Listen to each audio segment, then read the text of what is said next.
اكيد اوسع من البريفري، لان البريفري كانت اضيق في الاصل من السن. خلاص؟ يبقى السونرس يجتمع جوه اكتر والسيبلنت يجتمع بره اكتر. دول الفرقين بين السيبلنت والسونرس. في كتب ثانيه كاتبه الصف الثاني، الصف الثالث ده لو ما استقلتش عليه ما تقولوش، لان مش كل الناس عارفاه، فما تفتحش نفسك فواتير. اسمه بولي فونيك.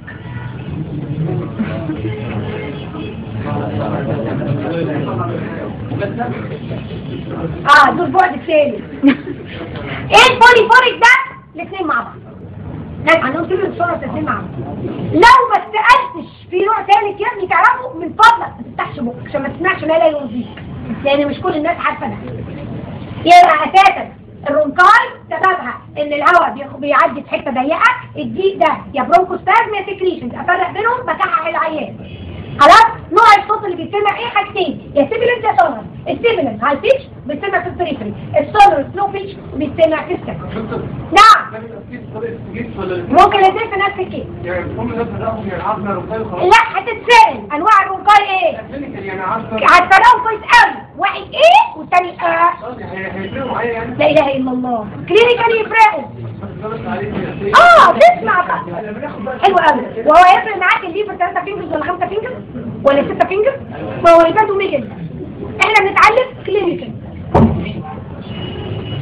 وانا فارقه معايا انت محمد ولا محمود، ما انتوا كلكم رجاله، لكن واحد يطلع حلو زي الفل والثاني يطلع يفتح له بلاد.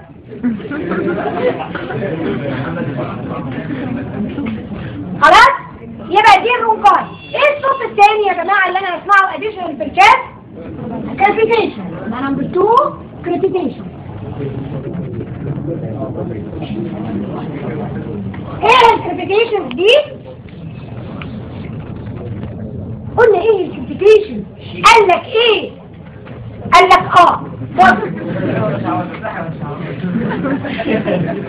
قال لك ايه؟ قال لك الكريبيتيشن دي طقطقه وبقلله. مش فهمنا. قلنا يعني ايه؟ قال لك الكريبيتيشن دي يعني بقلله. قلت له يعني ايه بقلله؟ قال لي يعني لما انت واحنا كلنا عيال صغيرين اطفال، اول ما دخلنا حبينا مثلا نتفسح في حته، فمامي كانت راضيه عليك فجابت لك عصير او بيبسي، حطيته في كوبايه جابت لك شاي ليمون اللي هي الشفاطه، وقالت لك اشرب. كلنا بدل ما نشفط عملنا ايه؟ نفخنا. طبعا انت هتقول لي انا شفاط. لا كلنا نفخنا بما فيهم اي حاجه. فلما جينا نفخنا طلع هواء جوه الميه، عمل ايه؟ بقلله. بقلله. فدي تكون بقلله اللي هي كريبيتيشن. يبقى هواء داخل بيبقلل في ميه. يبقى دي اول تعريف اللي هي هواء داخل بيبقلل في ميه. اذا فهي بقلله. جات ناس قالت لنا لا هي مش بقلله، هي طقطقه. قلنا يعني ايه طقطقه؟ قال لك طقطقه دي يعني كل جوتو الباثولوجي اللي موجود عندي في الشات الامساك كلها مقفله. ليه؟ في ديزيز. الهواء وهو داخل على الديزيز الامساك المقفله بيفتحها، فلما تتفتح بتطقطق. اذا فهي طقطقه. قلت له على راسي يا حبيبي، هل هي بقلله او هي طقطقه؟ الاثنين والهواء داخل. يبقى الكريبيتيشن لازم تبقى انسباير.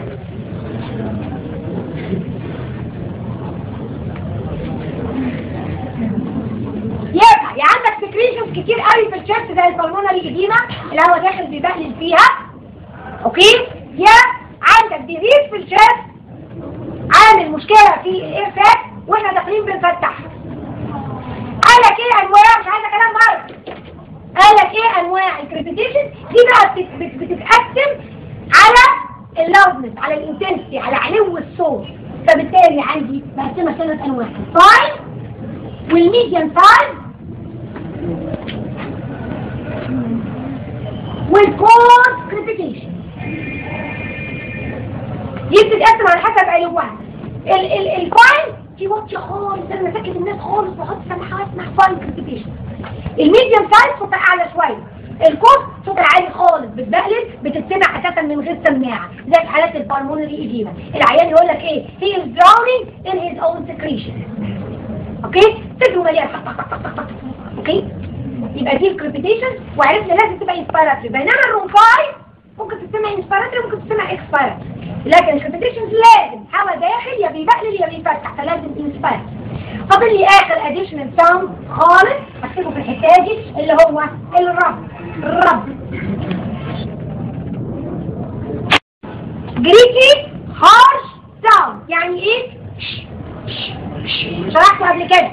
رب يعني عندي حاجه انفلين بتحط في حاجه انفلين يطلعوا لي صوت الرب. انا عندي دي اللنج حوالينها او محاوطها الفلورا ليها تو لاير، الفيترال والباراتال. الفيترال لازق في اللنج والباراتال بعيد. لو حصل لي انفلاميشن في الفلورا هاجي اخد نفسي، لما اخد انسبيريشن اللنج هتبقى انفليتد، هتطلع الفيترال فلورا تروح حاكه في الباراتال فلورا يعملوا لي الرب. انا حطيت السماعه حطيت 3 كلمات على الحته دي فوق الهارت، سمعت رب. عايز اعرف ادي بلورال رب ولا بريكارديال رب، اعرفها ازاي؟ برافو عليك. هقول العيان وقف نفسك، لو اختفت الرب يبقى دي جايه من بلورال لنج، لو فضلت الرب زي ما هي يبقى دي بريكارديال رب. دي اول حاجه بتفتكروا فيها مهمه قوي. في نقطه ثانيه ان البلورال رب بتبقى accompanied by local tenderness. It is one of the causes of